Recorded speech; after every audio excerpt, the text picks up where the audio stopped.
Hello বন্ধুরা, আমি ঝরা পাতা। কেমন আছো তোমরা? কাল গেছিলাম আমার বাবার বন্ধুর ছেলের বিয়েতে। সামনের এই পিদ্দি পিদ্দি অবাত্যকর চুলগুলো বড্ড জ্বালাচ্ছিল। বিয়ে বাড়িতে গিয়ে আগেই বউ না দেখে স্টার্টার শুরু করে দিয়েছি। এই হচ্ছে বরের বোন, যাকে খুব সুন্দর লাগছিল, কিন্তু সামনাসামনি আরও মিষ্টি লাগে। চলো এখন ব্রাইডকেও দেখে নিই। না, লাল লেহেঙ্গা পরা মেয়েটি ব্রাইড না, ব্রাইড ছিল পেছনে।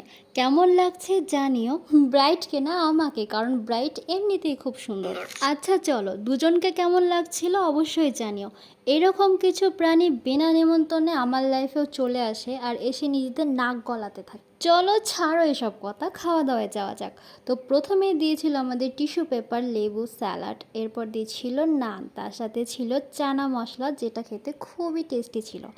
আর নান ছিল অনেক নরম আর ফ্লাফি, খুব টেস্টি। এরপর ছিল ফ্রাইড রাইস, চিকেন, সাদা ভাত, ছুরি আলু ভাজা, ডাল, মাছ, চাটনি, পাঁপড়, মিষ্টি। মিষ্টি অবশ্য আমি নিইনি। এরপর ছিল আইসক্রিম।